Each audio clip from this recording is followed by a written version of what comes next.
What's up, guys? We're back. Mom, it's the year of the rabbit. I know it's the year of the rabbit. Well, you know everything, don't you? No, but I know my rabbits. Last time I thought about rabbits, I was eating them in Mexico. I don't want to hear about eating rabbits. Well, there was something you wanted to say, Mom. The camera's over there. Camera's over there. Hi, everyone. And why don't you start out with the song about mother and son song? A mother and son song? What are you doing, Simon and Garfunkel? This is a mother and son show. How about a mother and son song?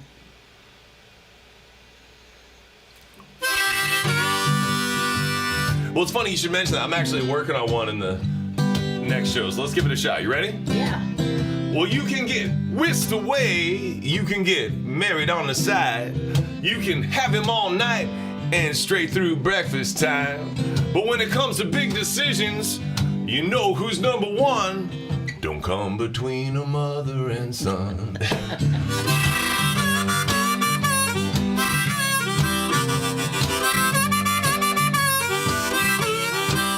Yeah, you gotta be careful, man. Both my ex-wives know that.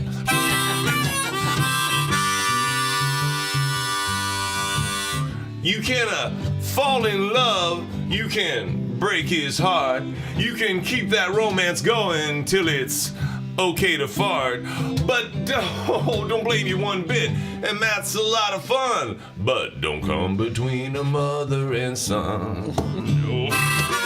We passed that a long while ago, Mom, where we can pass gas around each other, right? But we shouldn't be talking about that, right? Why don't you direct the... I'm already done two... I just talked about eating rabbits and farting. Can you please direct this show into a better place? Yes.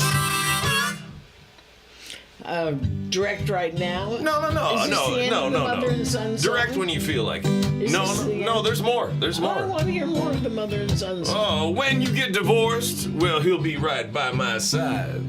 Who do you think he's gonna call when you cheated and lied? Feel the barrel on your neck. Guess who's holding the gun? Don't come between a mother and son. Now, I don't want to characterize you. I mean, you're not gonna go and like take a shotgun to some woman who's breaking my heart. I mean, what do you do when a woman breaks my heart, Mom? I mean, you've seen it like 5 million times. I've seen it, and I think, how can he be so stupid? Easily, man.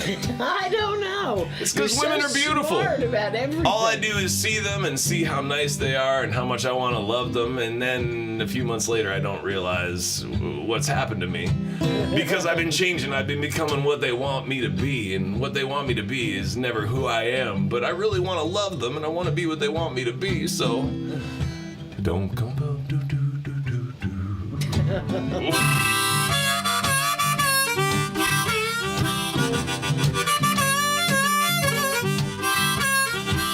No, it's really great to be back here with you guys too. And if you're leaving comments or messages, we're not going to really check in on that like in real time. But if you got something you want to hear, maybe a story or something like that, we can always do it next time. Yeah, like what sort of things are we experts in? You could talk to Matt about traveling to almost anywhere, and he has a story. You could talk to my mom about procrastinating. Yeah. And my students, when I taught in college, the stories they liked best were about my life as a hippie and communes and everything. Well, we did with the Mazzola story, last time, but yeah, we're not doing the Mazzola story again. No, that's uncomfortable. No. What do you have any like sort of family-friendly '60s stories, or was it all just Mazzola and stuff like that? No. It was all family friendly. It was all love and peace and joy, and it was very family friendly. All right. That's all right. I mean, I was brought up in a family. What did we have? We had like 3 birds, 2 monkeys, 5 dogs, 6 cats, only had 2 dogs. 7 other people living with us. It doesn't get more hippie than that. Well, now what were we? We had a plan today. We were going to talk about high school. That's right. We're going to see, because this is our effort to talk about things about our lives that might be interesting. But if you have anything that you want us to talk about, we can do that. They don't want to hear about me. They want to hear about you, Mom. Where did you go to high school? Where did I went to a private girls' boarding school. That sounds really interesting. It was awful. Why was it awful? You had chapel in the morning at 7:30. Then you had classes till lunch, classes after lunch. Then you had to dress up in stockings and heels and everything for dinner with other girls. You did that? You Yes. dressed up in stocking and heels and hung out with other women? I had to. That was part of the rules. And a woman would sit at the end of the table watching your table manners. Valerie, I see you stirring your tea, and I've heard the spoon clank against the cup. Were you spending your whole time getting ready to meet Camilla Parker Bowles or Yes, what? exactly. Is it This Bowles? Did where- I say Bowles? No, Bowles. It's not Bowles. No, it's not Bowles. Okay, sorry about that. Yeah, but so you spent all your time getting ready. You were ready to be royalty, or what? I don't. I was ready to be. I was brought up to be the wife of a rich man. So where I is could he? do everything that a wife of a rich man is supposed to do. I could ride horses, I could play the piano, I could speak French. Did all of them badly, but it didn't matter. I had them all, and I had a first-class education. Well, what's your message for a young woman growing up in 2023 when their parents tell them how to be, the company for a man? I mean, right? You want them to be their own woman, right? Yes. You want them to go and achieve and do, not to learn how to stir a spoon in a teacup. Well, stirring a spoon in a teacup can be very valuable. Cooking, I think, is a valuable thing to learn to do. Well, then how come I'm always the one who cooks? I cook every single night. Because you had parents who brought you up so that you'd learn how to do it, so you aren't dependent on women. But I'm still dependent on women. I always have been. I always will be. I still live with you.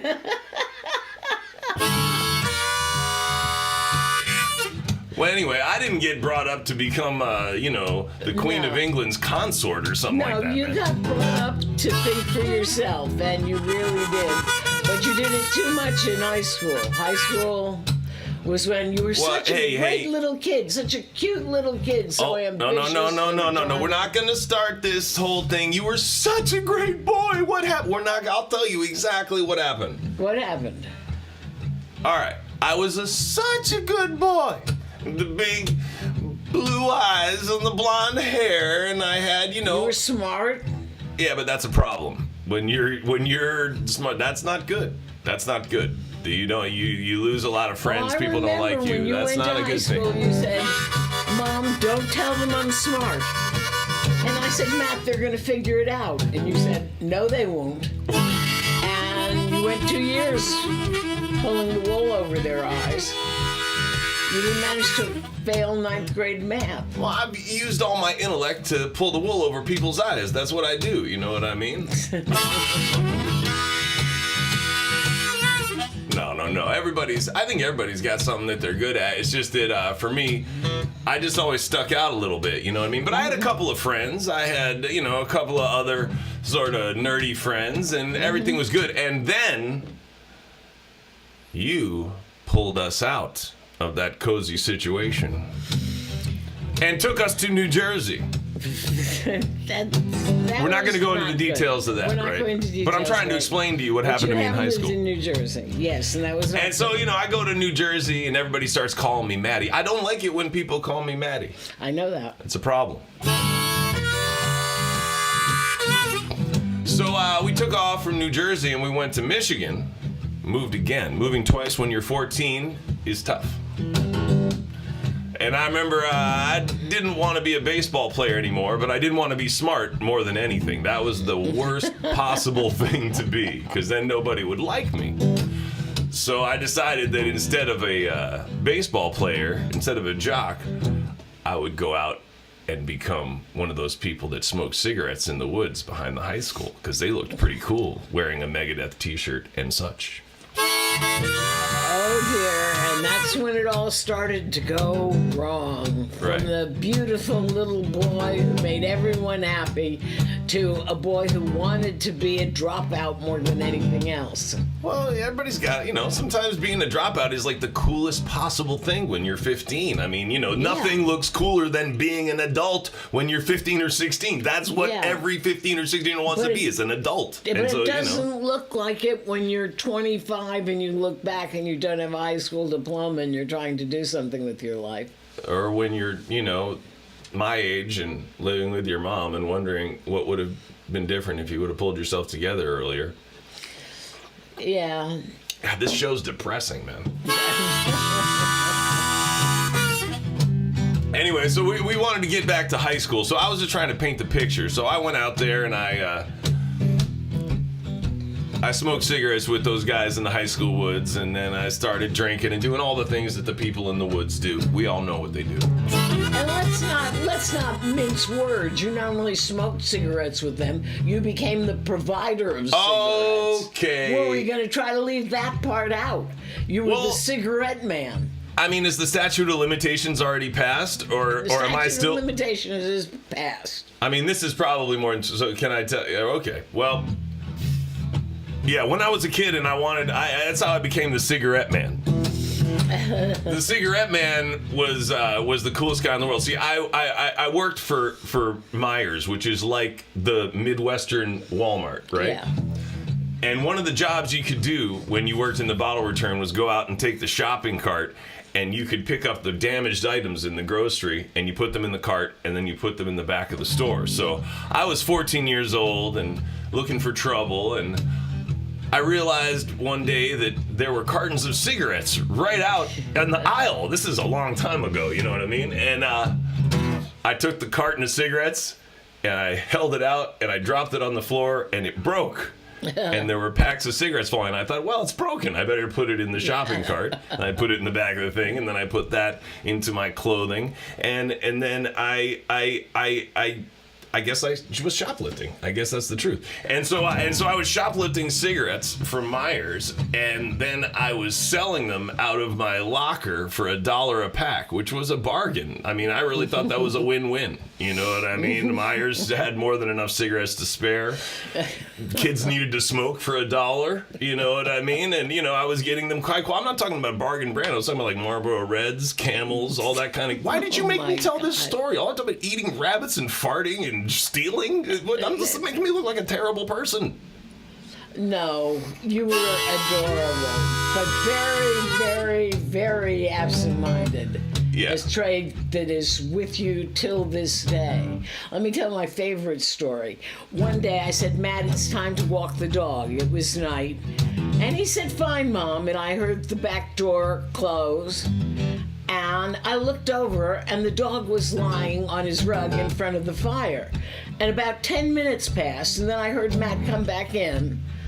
And I said, Matt, you've really done it this time.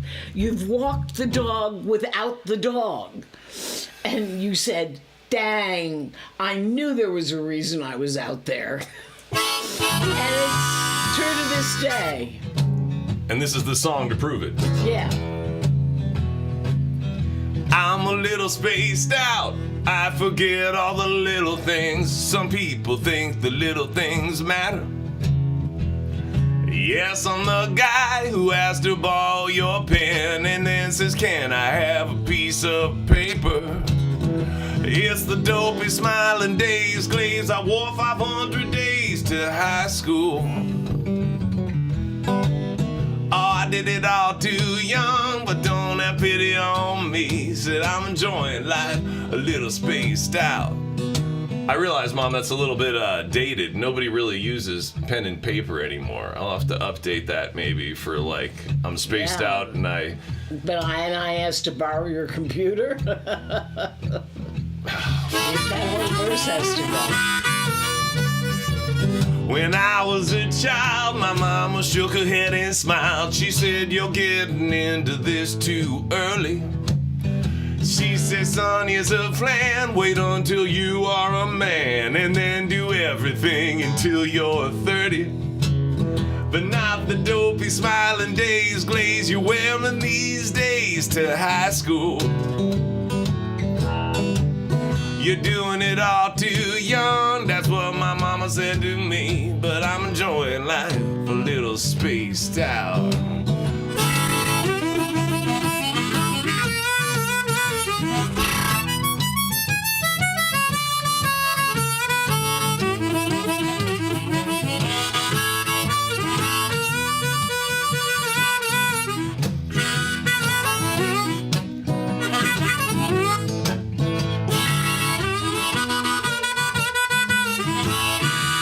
I wonder sometimes, then I lose my train of thought. Then something else pops in and out of my mind.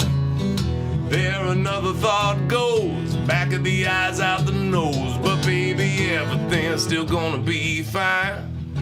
You see, Mom, I'm just a little spaced out. I just forget the little things, you know. All of them. Matt is someone who, if he is using something, the minute he no longer has a use for it, he opens his hand and lets it stay wherever it is, and doesn't understand why the next time he wants to find a pen, he can't find one, because he has no idea where he set it down. And when I've suggested to him humbly that if you kept things in the same place, you wouldn't have to spend half an hour looking for your car keys every day. But no. But Mom, I'm thinking about important things like how to save the world and how fast a piece of bologna might be flying when you drop it off the top of the Empire State Building. I've got thoughts in my mind, man. I don't want to think about the things that are happening right now. I don't want to think about reality. I don't want to think about that pen or that paper or what's going on. I want to think about the fact that, you know, what would happen if Superman and Godzilla got into a fist fight or something, you know? I wonder sometimes, but then I lose my train of thought. Then something else pops in and out of my mind.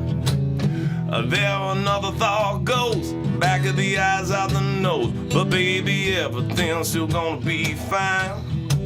Yeah, I'm just a little spaced out. I'm just forgetting all those little things. But those little things, they really, really don't matter. Well, if you add them all up, compared to knowing what's up. But baby, can I have a piece of paper? Yes, the dopey smiling days glaze. I wore 500 days to high school. I did it all too young, but don't have pity on me, 'cause I'm enjoying life a little spaced out. I like that song. Except good. I mean, for the fact there's no a little about it. You're the most spaced out person I've ever met. Yeah, I like that song, except for the fact that it's just, I mean, most of my songs back then, I was young, so most of it was just blues, and, you know, it's kind of basic, but I like that song too. I like it very much. So, yeah, I was a little bit spaced out when I was... You're spaced out now. The big difference is, and it's a huge difference, is you don't go around tearing your hair and yelling and pounding the walls when you can't find your car keys. You still can't find the car keys, but you go around very quietly, not saying anything, looking in all the places, but nothing will make you put your car keys in the bowl by the door the way I suggested, so that you'd always know where they were. But like you say, what you say is that that's one of the things, to be honest, that I've changed this year is just attitude. Oh yeah. You know, because the thing is, you can't really. It's not always easy to change who you are, but you can change your attitude. Yeah. That's one thing I've realized. As far as attitude goes, in the last few months, you've graduated from high school. So that's a compliment? That's a compliment. You carried high school with you a long time. All right. Well, I mean, I don't think we should. I want to do these Matt and Mom shows really frequently. I don't want to make them go on a long time. So okay. let me say how great it is to be back with you, Mom, and how great it is to be here with you guys and all friends and family around in the cybersphere. I'm going to finish up with a song about attitude that you made me think of. It's a song I wrote back in those days, too. It's called Highs and Lows. You remember that song? Yeah, and it's not exactly about what we're talking about, but it is kind of about how your attitude can change anything. And hopefully, I mean, some people are bummed out in 2023, but my vibe's been pretty good so far, and yours has. We've been doing really well. We've been doing well. And a lot of people I've been talking to have been doing well, so hopefully it's going to be a good year. And this is a tune I wrote kind of about, your attitude and whatnot. So let's finish with highs and lows, Mom, okay? Does that sound good? Sound good. You got any other announcements you want to make? No. How's the hand doing? And meanwhile, on to other subjects. I want to say hello to Susan, who was there throughout your high school years, the only other person who knows how absent-minded you are. Yeah, I mean, I would tell more stories, but I don't, a lot of my stories from high school are really, they're more intense than you would think. You've got lots of stories that don't involve high school at all. You've got the college stories, the Japan stories, the Saudi Arabia stories, the Vietnam stories, the Thailand stories. I know, but they've all seen the Steady Matt show. They know. Everyone has it.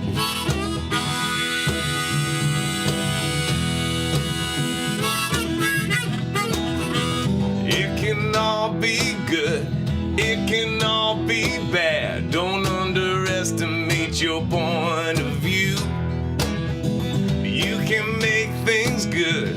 You can make things bad. And you can just not think about them too.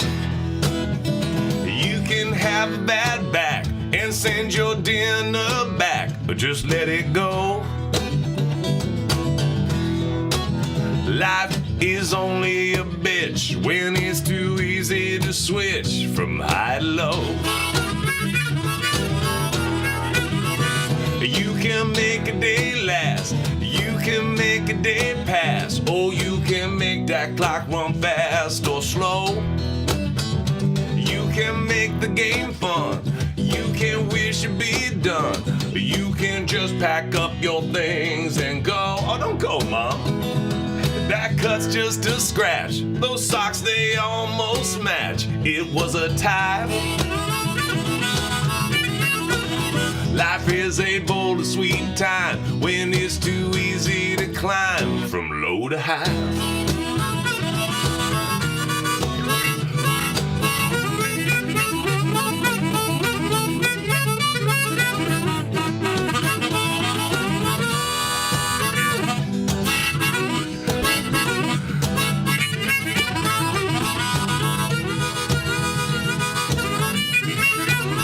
It's when that tire blows and you're on the side of the road. Remember, everything is what you make of it.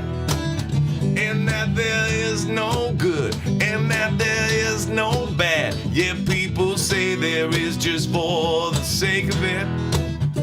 You can say I'm good, you can say I'm bad, I wouldn't know. I just know life ain't much if you ain't keeping in touch with your highs and lows. We're keeping in touch with our highs and lows this year. Definitely. But I'll tell you what, when I'm playing that song, one of the things I'm thinking, Mom, is that, we did live a wild life with Thailand and, Mazola oil and all these extreme experiences, but I'm kind of mellowing out a little bit, I think. So am I. So, I mean, I don't know if I need to go quite as high and quite as low, but life ain't much if you ain't keeping in touch with your highs and lows. I said now life ain't much if you ain't keeping in touch with your highs and lows now. All right, guys. Hey, we're just coming in real quick, and we're going to take off now. We'll be popping up from time to time. We love to say hi. This is sort of our way with the social media to say hello and to stay in touch. So wishing you all the best in the year of the rabbit, and we'll be back before you know it. With the next pop-up Matt and Mom show.